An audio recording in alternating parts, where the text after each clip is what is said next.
C. I hate to use that grade, but I'm going to give him a C. That's what they gave me. All right. First of all, the 19 career assists, he was incredible as a playmaker. No question about it.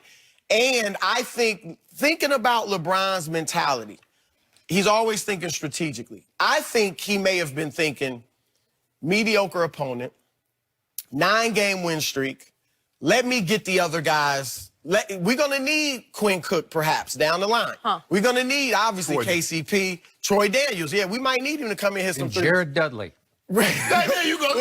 He He didn't feed Dudley as much. All right? But Doug got that three. Doug hit that three on him, though. The previous, I just don't want Dudley to put it on the floor. If he's sitting at the line, I'm all right.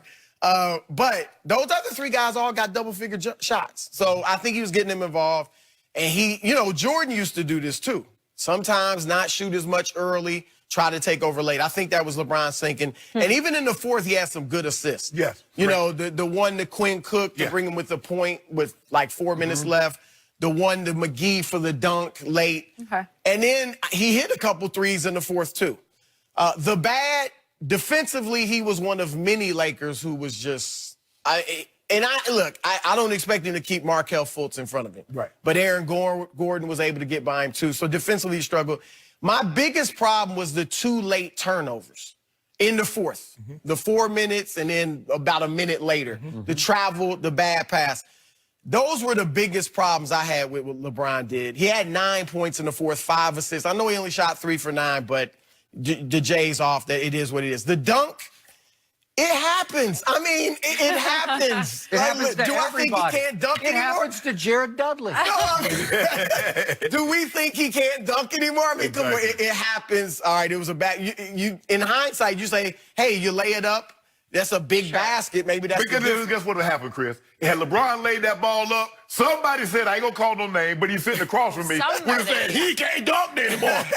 I remember back in the day, Michael Jordan would have tomahawked me. Right. So I don't have a problem with that.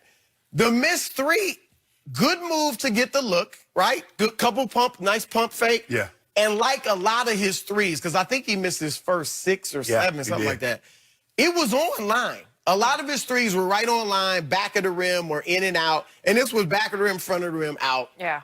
It happened. You miss game winners. He took it with confidence. Look good, too. Yeah, look good. I I got no issue with that. You missed it. You missed it. So I think the bigger picture, though, what's in the grand scheme, what's more important?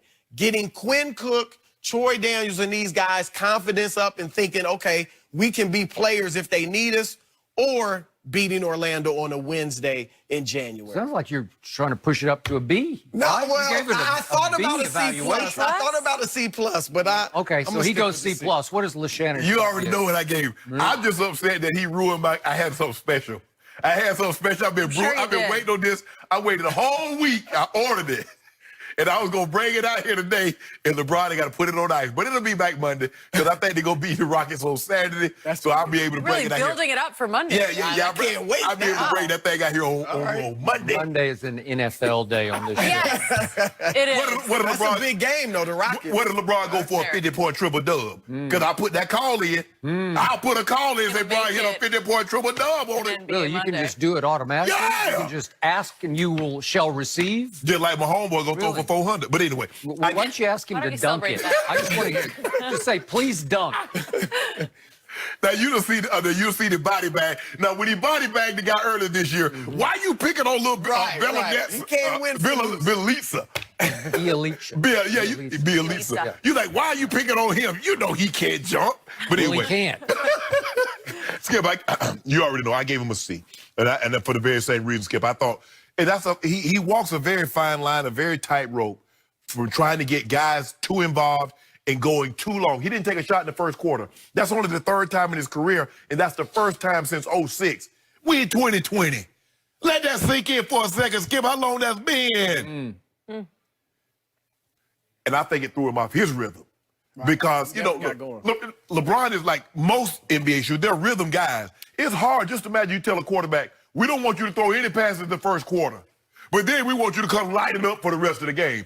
No, that's not how it works. And so LeBron's rhythm was thrown off. I thought he had some great looks. They going up on the screens. He has no choice. The 3 ball, I'm sure it felt good. It looked good from where I was sitting. but it just didn't go in.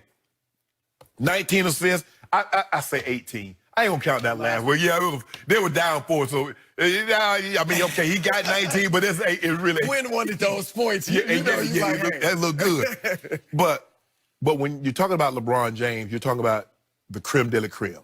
He's at the top of the mountain. He's on Olympus, and so you have to hold him to the highest standard. You have to the harsher critique is for the best players, and he didn't get it done last night. You can't even you can't start off by the 8 with losing. So I don't care how well he played, you lost the game. But I give him a C because I know LeBron can play better. The turnovers, he started early in the game, turned the ball over. He tried to go behind his back on one, he bounced it off his shoe. And I thought that started it because it seemed like in the first quarter, everybody was just turning the ball over, was just careless with the basketball. And that's one of the things they have to guard against is turning the ball over. I thought some late defensive rotations, JaVale and Dwight Howard not getting out on guys with a 3-point shot. But I'm not concerned about that because we got 33 wins right now. Skip and I got 5 Ks to do on 56 wins. So I'm looking at something like 61, 62 wins. So it's my turn, and somebody on this panel is going to have to be objective today, so it falls on my shoulders once again. Whatever. I am going to correctly give LeBron for last night's performance, especially the fourth quarter, a D as in dog, because I am grading on the strictest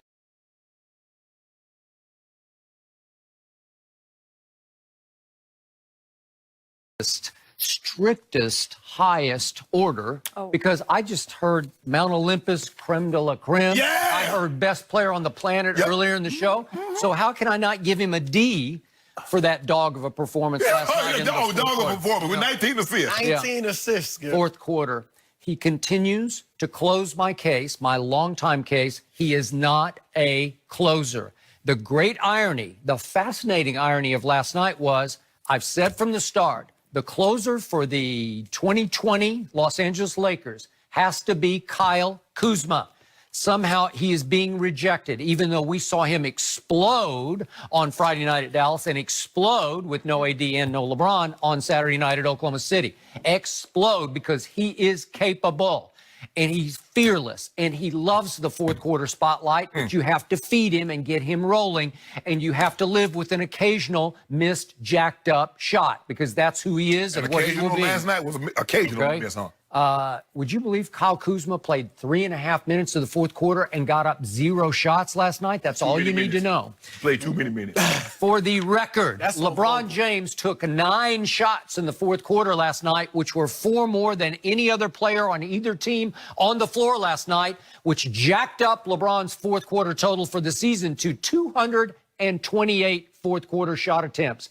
That is by far #1 in the whole NBA. That's 17 clear of second, James Harden at 211, just for the record. So he's trying to close, and he is failing to close repeatedly, and this time it came against yet another sub-500 team, even though the Magic have improved. They've won 6 of their last 8 games.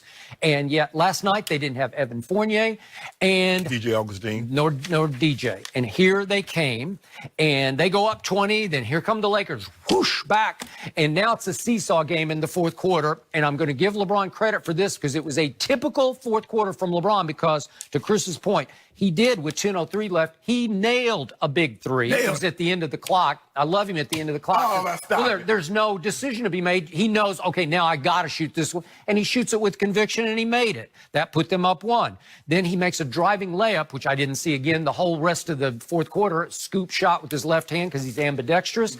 And that put them up 3. And then here we went down the stretch. 8:43, if we could see this. He missed a 3 when they were up 1. And then we go to 8:15, and this is the all-time embarrassing moment of the night. Here we go. He gets the baseline, and he gets blocked by the side of the rim. What? Skip, come on. What are you doing? Have anybody else Here we go. Another missed 3 when they were up 4. Then 6:54 left. He's going to force a shot over here in the left corner, and he misses a 13-footer. They're up 4 at that point, so that could have been a death knell right there. Yeah. Then we got the travel Chris talked about. He just took off running with the ball. I think you have to dribble when you run with it or whatever. And then we got another big missed 3. They're down 2 at that point, 3:35. Then we're going to go to 2:30, and this is the second turnover. At least he was trying to get it to Kyle Kuzma, who was completely blanketed. And there we go. And then here we go again. The worst late game superstar free throw shooter ever. He clanks the first one when they were down 2. And then finally we get to the end of the game. Oh, he made one. That was a big shot. Put a lot of work into that. And then look at this. LeBron's got Markelle, and he just gets. Man, you saw Vucevic set a pick. He just got schooled by Markelle Fultz. He can't stay in front of him. Not Fultz. And then finally, we get the game winner, and Chris said it was right on line. It was. I think it was wide left. I think it was wide left. Yeah. And LeBron's going, whoo, like that was almost. That was good. Look good for me. It's almost in. Chris, you've been covering NBA how long? 25 years. 25 years. So that's a quarter century. And has Michael Jordan ever missed a dunk? Yes. He has. I don't know if he's gotten hung on the rim, but he's missed dunks. And he probably has gotten hung on the rim. Shannon Sharp, if you could find me video of Michael Jordan getting blocked by the rim where he shorts Hey, it. DJ, hold on. Hey, DJ. Uh-oh. DJ. Blocked by the rim. Oh, look at this right here. Uh-oh. Oh, wait. I told you back But a iron. miss is a miss. I told you back iron. Oh. Is it because he couldn't get up over the rim? No. Do you really believe LeBron can't dunk anymore? Okay, this is LeBron, good. that was a year 17 dunk where you get blocked by the side of the rim. And Michael Jordan, that's probably about year 6 right now. What did I tell you to open the show? Michael has missed some on the back iron where he just slams it too hard. And you remember when Michael was in Washington? I'm sure he missed some in Washington. In Washington, he wasn't dunking. He was just laying it up. Okay, Couldn't but that dunk. was at the end of his career. Now we got an age 35 LeBron in year 17. And I thought never we hit had year 17. So